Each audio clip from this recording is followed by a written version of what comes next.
Sungai mendidih bukan sekedar legenda dan cerita rakyat tanpa bukti, akan tetapi sebuah kenyataan yang baru-baru ini ditemukan di Amerika Serikat.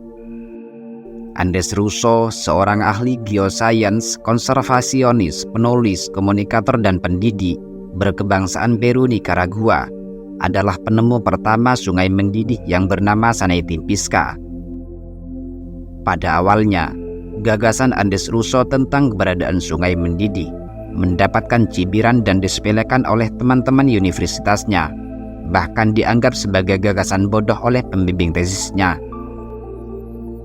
Mereka yang tidak percaya berpikir bahwa untuk merebus sebagian sungai dibutuhkan panas yang begitu tinggi, apalagi sungai yang begitu besar seperti Sanaipin Pisca, sebagaimana yang digambarkan oleh penduduk setempat.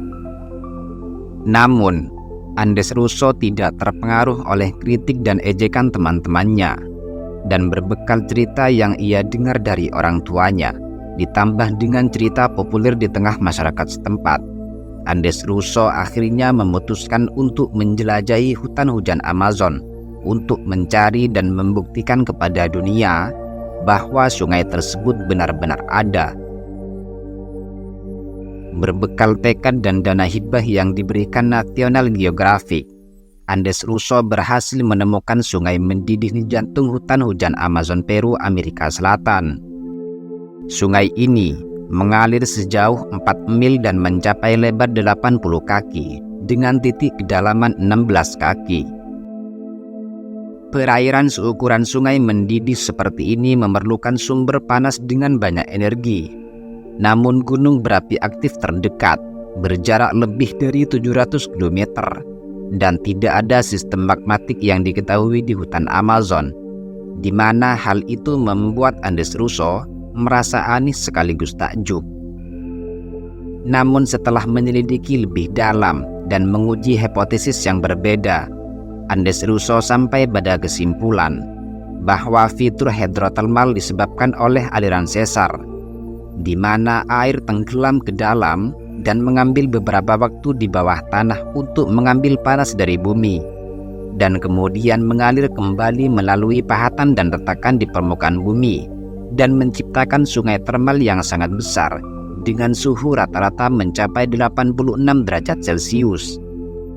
Panasnya yang luar biasa tentu sangat cukup untuk merebus hewan apapun yang melintasinya.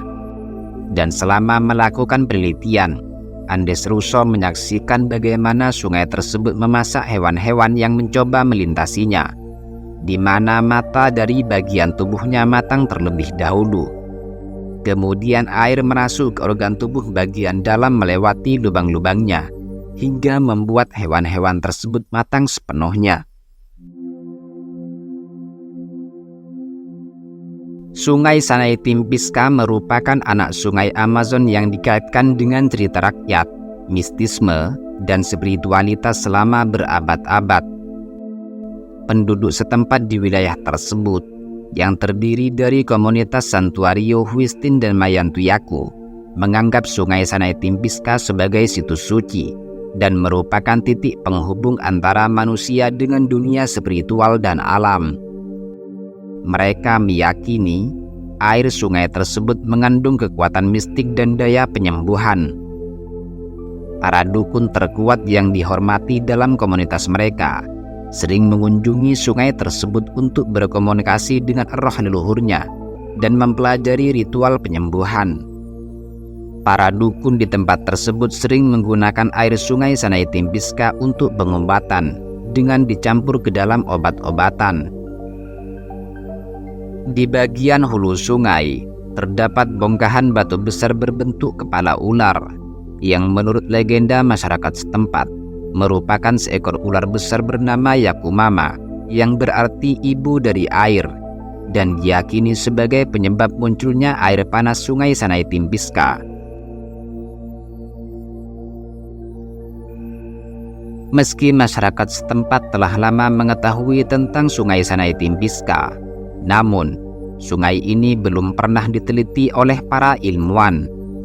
Yang itu berarti bahwa di era teknologi, Andes Russo menemukan penemuan ilmiah tingkat tinggi dengan apa yang disebut sebagai salah satu sumber termal terbesar di planet ini.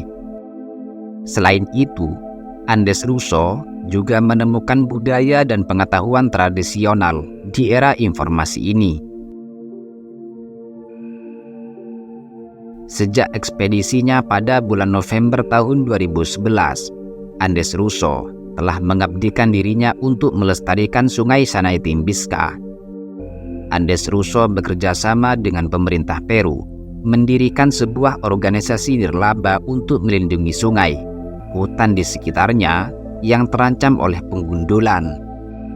Penggundulan adalah ancaman terbesar dan merupakan akibat langsung dari keberadaan hutan yang dianggap terbuka untuk pembangunan dan dianggap dapat dieksploitasi dengan legal oleh penduduk setempat. Andes Russo bersama pemerintah Peru juga menyiapkan struktur hukum untuk memastikan hutan di sekitar sungai tersebut tidak lagi dianggap terbuka untuk segala jenis pembangunan, dan mengumumkan kepada dunia bahwa Sungai Sanay Timbiska merupakan monumen nasional Peru yang patut dibanggakan. Selain mendirikan organisasi nirlaba, Andes Russo juga menulis sebuah buku yang khusus membahas tentang pentingnya menjaga serta melindungi Sungai Sanay Timbiska dan hutan di sekitarnya yang merupakan penemuan keajaiban alam. Menurut Andes Russo, di luar sana masih banyak hal-hal yang belum pernah kita lihat, meski mungkin sempat terfikirkan sebelumnya. Dan penemuan tidak hanya pada keberadaan suatu benda, melainkan juga dari sisi maknanya.